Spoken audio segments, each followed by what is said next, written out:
은혜가 중요합니다.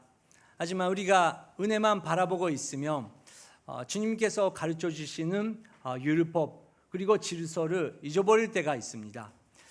예수님께서 확실하게 은혜 그리고 사랑이 중요한다는 것을 가르쳐 주셨습니다. 하지만 오늘 구절처럼 예수님께서 확실히 말씀 그리고 율법이 얼마나 중요한지도 가르치고 계십니다. 17절 18절 먼저 읽겠습니다. 내가 율법이나 예언자들의 말씀을 없애러 왔다고 생각하지 마라. 없애러 온 것이 아니라 완전하게 하러 온 것이다. 진실로 내가 너희에게 말한다. 하늘과 땅이 없어지기 전에는 율법 가운데 한 점 한 획이라도 없어지지 않고 다 이루어질 것이다.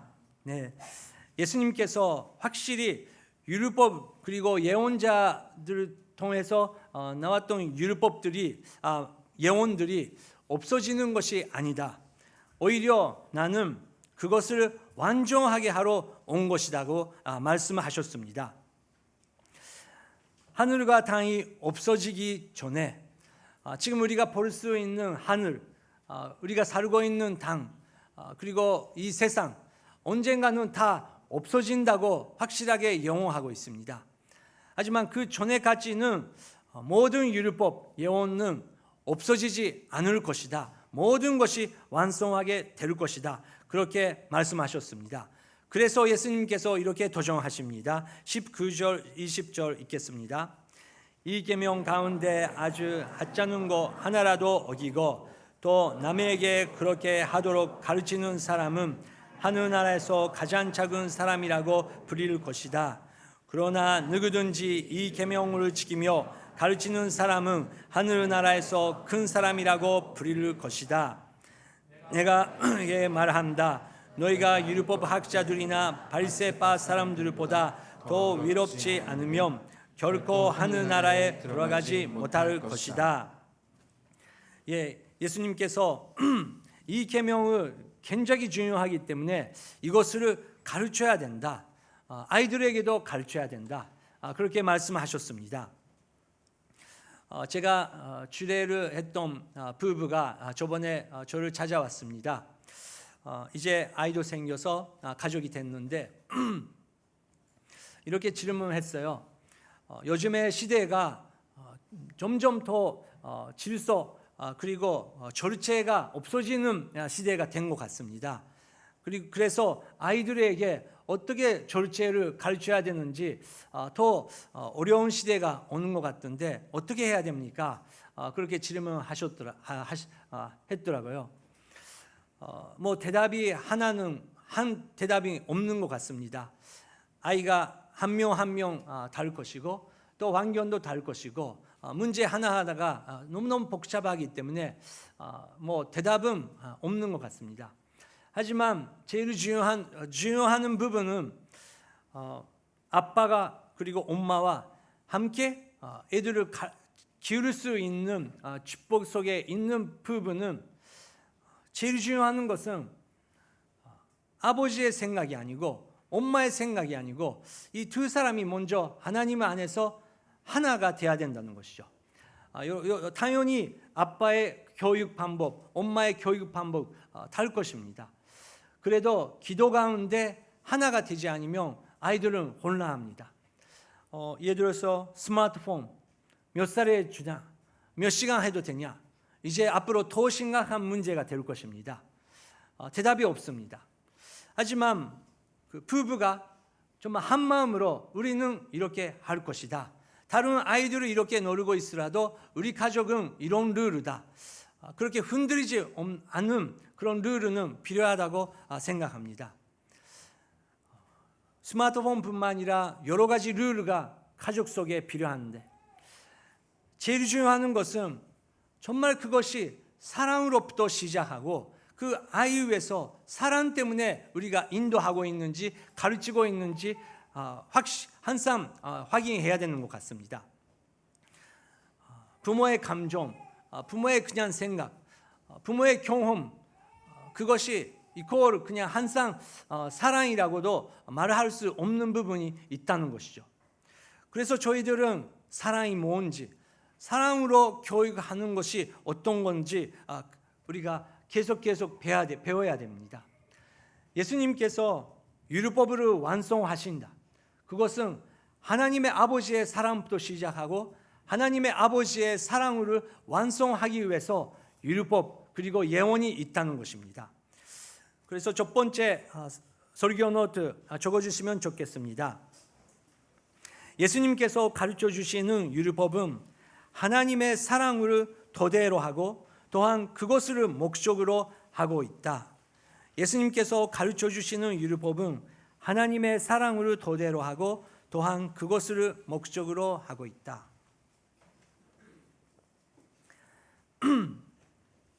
예수님께서 너희가 율법 학자들이나 바리새파 사람들보다 더 외롭지 않으면 결코 하늘나라에 들어가지 못할 것이다. 그렇게 엄격한 말씀을 하셨습니다. 거기서 하나하나 예수님께서 가르치기 시작하십니다. 처음에 22절 어떤 율법을 예수님께서 해석하셨습니까? 같이 읽겠습니다. 살인하지 마라. 살인한 사람은 누구든지 심판을 받을 것이다. 라는 옛사람의 말을 너희가 들었다. 네, 10계명의 6번째 계명입니다. 살인하지 마라. 당연히 사람은 다른 사람을 죽이면 안 된다. 그렇게 하나님께서 확실히 명령하셨습니다. 대부분 사람들은 당연히 나는 사람을 죽여본 적이 없습니다. 그렇게 대답할 것입니다. 하지만 예수님께서 더 구체적으로 가르치십니다. 22절 같이 읽겠습니다. 그러나 나는 너희에게 말한다. 형제에게 분노하는 사람도 심판을 받게 될 것이다. 또 형제님에게 나가라는 하는 사람도 공회에서 신문을 당할 것이다. 그리고 나는 바보다 하는 사람은 누구든지 지옥 불 속에 떨어질 것이다. 네, 라가라는 것은 아람어로 속이 없는 사람, 그 생각이 하나도 없는 사람. 일본말로 나카미가 나이 히토, 아호 그렇게 말을 하는데 그게 라가라는 단어입니다. 라가, 바보 그런 말을 해본 적이 없는 사람은 가끔 계십니다. 근데 분노도 하면 안 된다고 예수님께서 여기서 가르치시는 거예요. 그래도 분노 해본 적이 없는 사람은 있습니까? 오히려 있는 게 오히려 감정적으로 약간 문제가 있나? 약간 그렇게도 말을 할 수 있는 만큼 다 수준이 다르지만 분노는 다 있을 것입니다. 기분 나쁜 일은 다 있을 것입니다. 하지만 살인이랑 똑같이 예수님은 그거를 비교하면서 사람은 죽이면 안 되고 마음속에서 분노하면 해서도 안 된다고 그렇게 가르치시는 것입니다. 아까 애들이 교육에 대해서 잠깐 나누었지만 저희들은 부모로서 감정적으로 애들에게 말을 할 때가 있습니다. 애들이 뿐만 아니라 다른 사람에게 감정적으로 분노하고 말을 해버릴 때가 있습니다. 살인랑 공통점은 어떤 것인가요? 살인할 때 당연히 그 사람은 가치가 없다고 생각할 때 그렇게 할 수 있는 거죠. 인권도 생각 안 하고 사람이라고 생각 안 하니까 그렇게 할 수 있는 부분입니다. 분노하고 바보, 감정적으로 그렇게 말을 해버릴 때 상대방의 마음, 상대방의 입장, 상대방의 인권을 우리가 생각 안 해서 그렇게 감정적으로 쏟아낼 때가 있다는 것이죠. 그렇게 하면 엄청난 상처를 일으킨다. 살인랑 거의 비슷한 것이다. 예수님께서 가르치고 계시는 것입니다. 놀랍게도 그뿐만 아니라 살인 그렇게 분노하면 안 되고 또 하나 예수님께서 가르치십니다. 23절부터 26절까지 읽겠습니다. 그러므로 내가 만약 제나에 예물 드리다가 내 형제가 너를 원망하고 있는 것이 생각나면 예물을 거기 제단 앞에 두고 우선 가서 그 사람과 화해하여라. 예물은 그 다음에 돌아로 드리라. 너를 고사하는 사람과 함께 법정으로 갈 때는 도중에 서두러 그와 화해하도록 하여라. 그렇지 않으면 그가 너를 재판관에게 넘겨주고 재판관은 너를 간수에게 내어주어 감옥에 갇히게 될 것이다. 진실로 내가 너희에게 말한다. 내가 마지막 일거두란도 같이 다 갚기 전에는 거기서 나오지 못할 것이다. 예, 살인하지 마라. 분노도 하지 마라. 그리고 놀랍게도 교회 안에서 정말 그 상대방 인권, 상대방 사람의 마음을 우리가 항상 생각해야 된다. 그렇게 명령하고 계시는 것입니다. 예배 드리기 전에 혹시 성령님께서 그 사람이랑 다시 한번 이야기하며 다시 한번 그 오해 그리고 혹시 이쪽에서 잘못한 거 있었으면 그냥 미안하다고 말을 하라. 그렇게 예수님께서 가르치고 계시는 것입니다. 놀랍게도 살인하지 마라. 거기서 시작하는 율법의 가르침이 교회 안에까지 이렇게 연결되고 있다는 것입니다. 저희들은 완벽한 사람은 어디 있겠습니까? 오해 주고 싶지 아니라도 오해를 줄 때가 있다는 것입니다. 그리고 저쪽에서는 그렇게 생각 안 하고 있더라도 이쪽이 감정이 있기 때문에 그렇게 느낄 때가 있는 것입니다. 어떤 분이 공항에서 과자를 하나 샀어요. 근데 아직 시간이 있으니까 안 주면서 기다리고 있었습니다. 먹으려고 했는데 끝기를 하나 먹었더니 옆에 있었던 그 외국인이 놀랍게도 거기 내 과자를 아무 말 없이 먹었대요. 너무 놀랍고 당황했는데 그래도 기독교이니까 참고 하나 정도는 되지 하면서 두 번째 먹었습니다. 놀랍게도 그쪽에도 두 번째를 먹었는 거예요. 여기까지 분노가 올라갔는데 그래도 그냥 과자 정도는 화나면 안 되지. 그냥 그렇게 참았습니다. 그랬더니 놀랍게 마지막에 하나만 남았는데 그 외국인이 뭐라고 말하냐고 하면 please 하면서 너가 먹어 하면서 딱 가버렸대요. 이거 내 거야 그렇게 말하고 싶었었는데 이런 사람도 있네 그렇게 생각했다고 합니다. 근데 딱 옆에를 봤더니 내가 샀던 과자가 여기에 있었던 거예요. 그러니까 다른 사람은 과자 내가 열심히 먹고 있었다는 것입니다. 여러분 교회 생활 속에서 하나님께서 인내하라, 기도하라, 기다리라고 하셨습니다.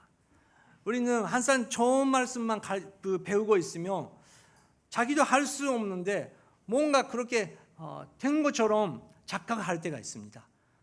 그리고 다른 사람을 그렇게 비판하기가 쉽습니다. 하지만 우리가 기도하면서 성령님 이 문제를 어떻게 해결하면 됩니까? 세상의 방법이 아니고 주님이 가르쳐 주시옵소서. 그렇게 기도할 때 우리를 하나로 만들고 싶은 성령님께서 꼭 지혜로 허락해 주시고 넓은 마음으로 허락해 주시고 기도하는 마음으로 허락해 주시는 것을 믿습니다. 두 번째 가르침은 예수님께서 가르쳐 주셨습니다. 27절 읽겠습니다. 너는 간음을 하지 마라는 옛사람의 말을 너희가 들었다. 네, 두 번째는 너는 간음을 하지 마라. 십계명의 7번째 계명입니다. 맞습니다.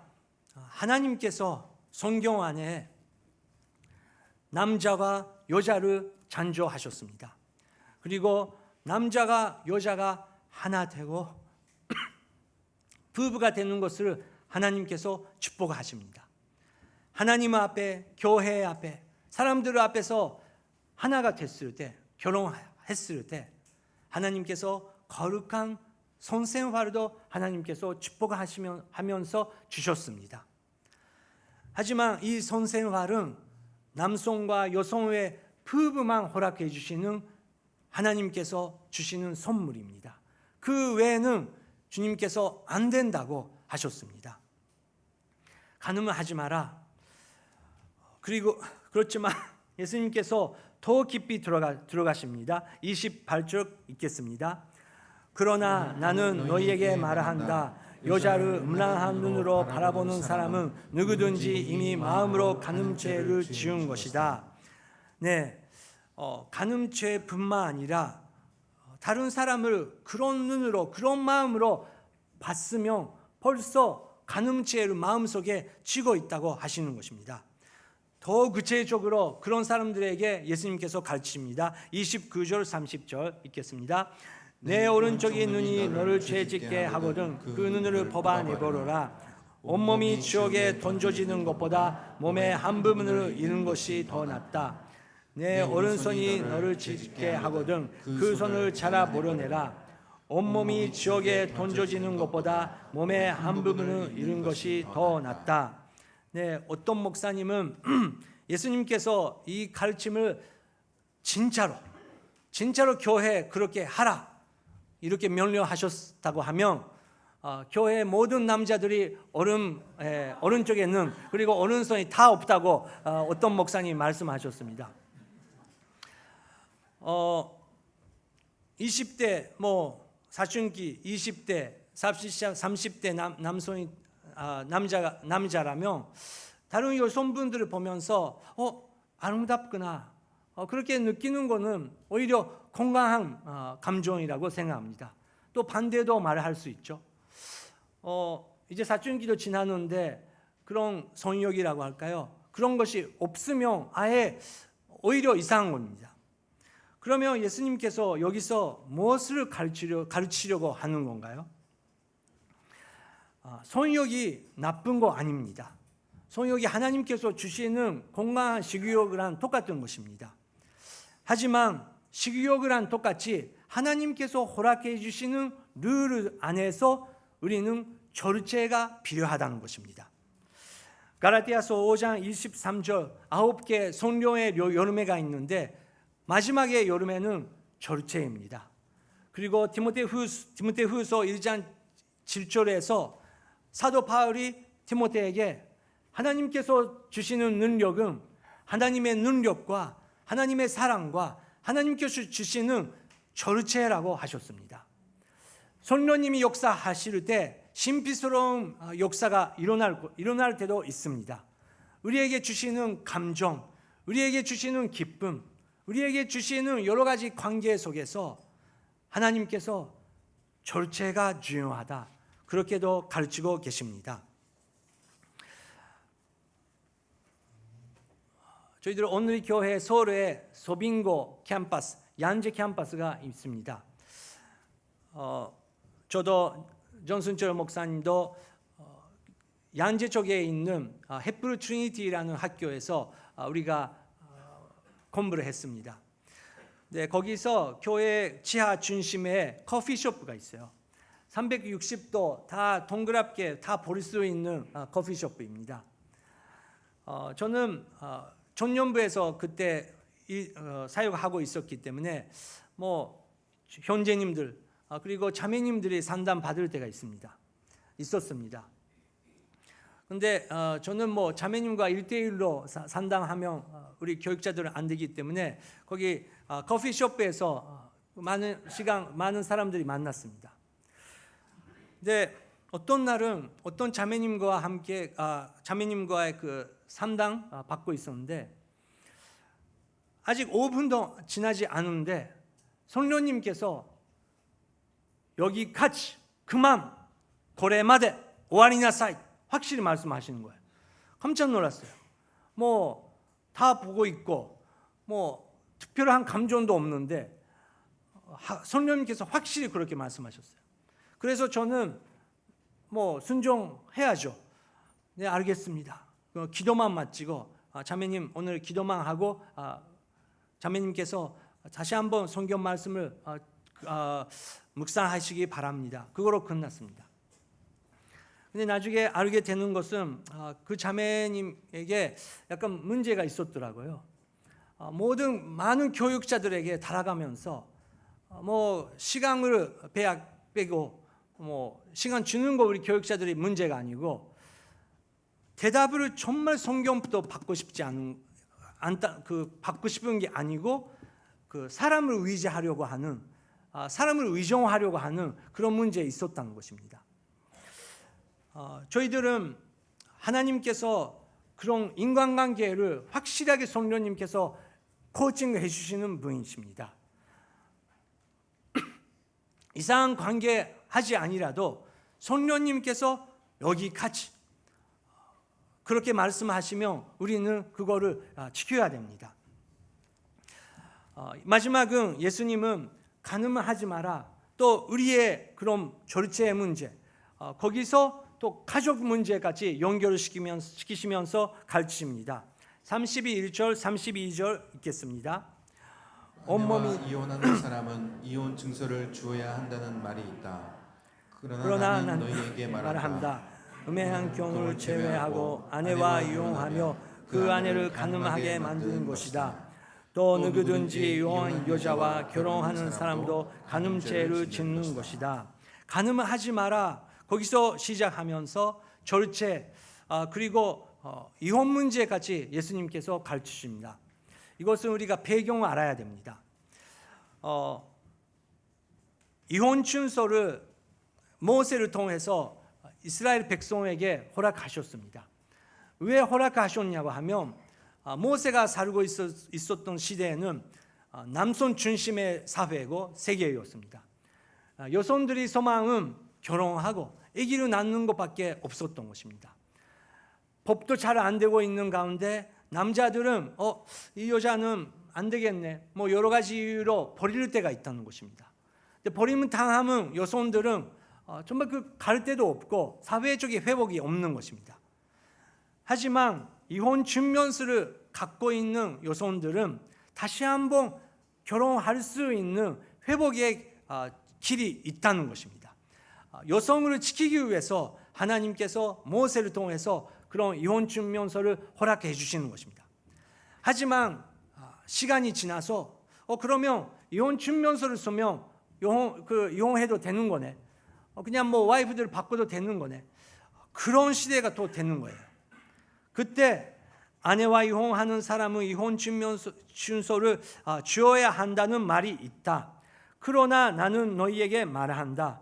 음행한 교회 제외하고 아내와 이혼하면 그 아내를 간음하게 만드는 것이다.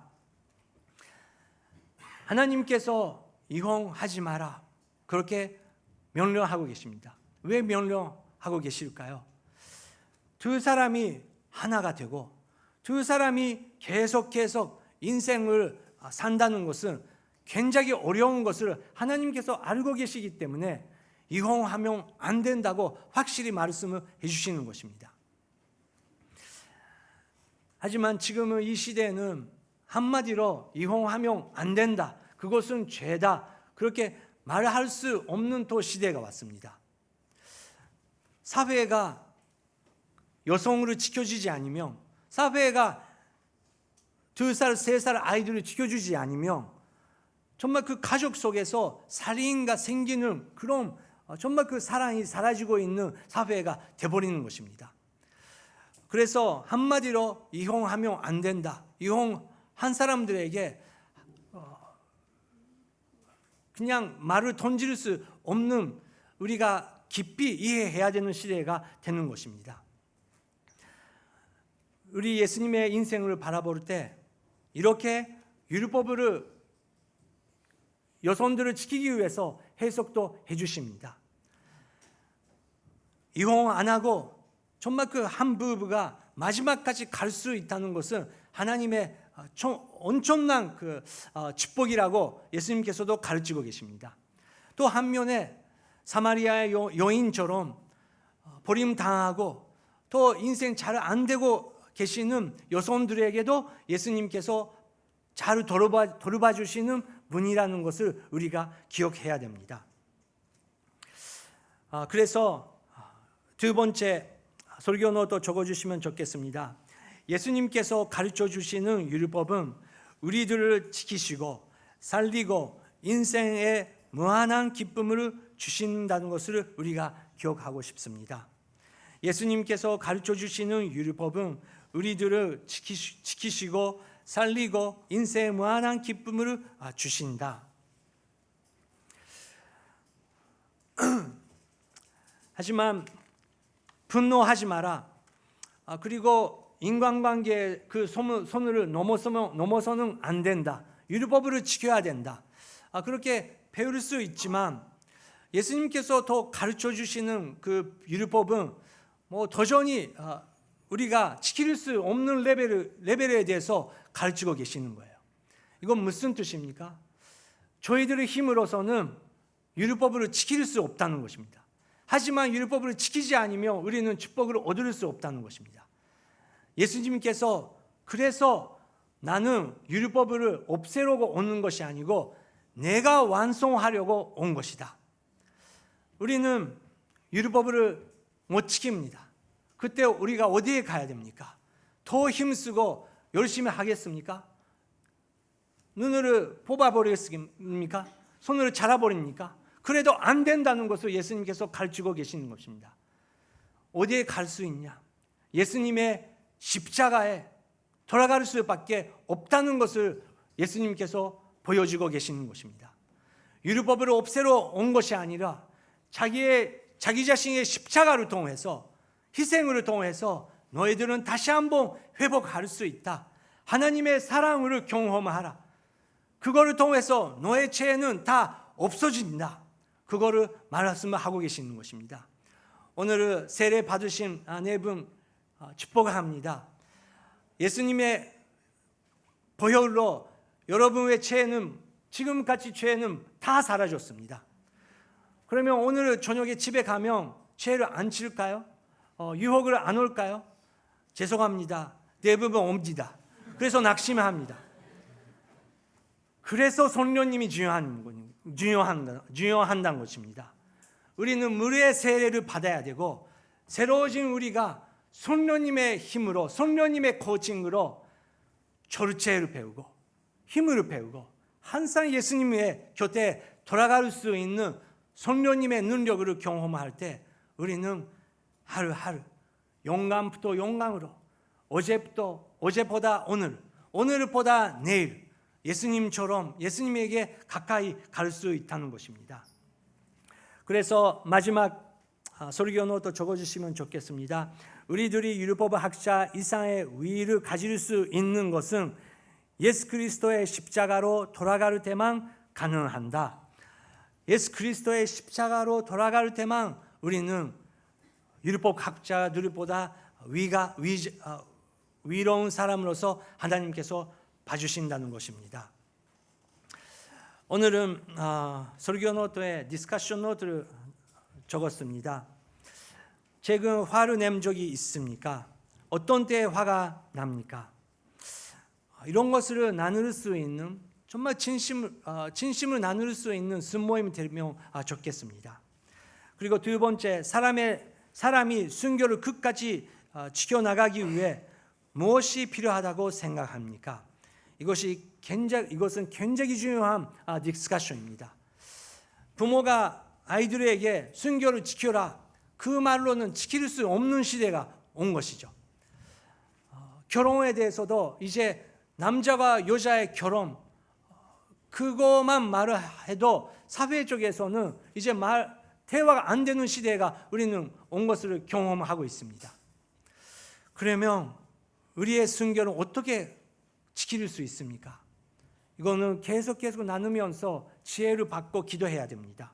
마지막 하나님의 사랑의 훈계는 당신을 살린다라는 말씀을 듣고 어떻게 느끼십니까? 아직 훈계, 율법은 무거운 짐처럼 느끼십니까? 또나 오히려 예수님께서 주시는 계명은 오히려 우리에게 생명 주신다는 소망이라고 보십니까? 그런 부분 우리가 나눌 수 있으면 좋겠습니다.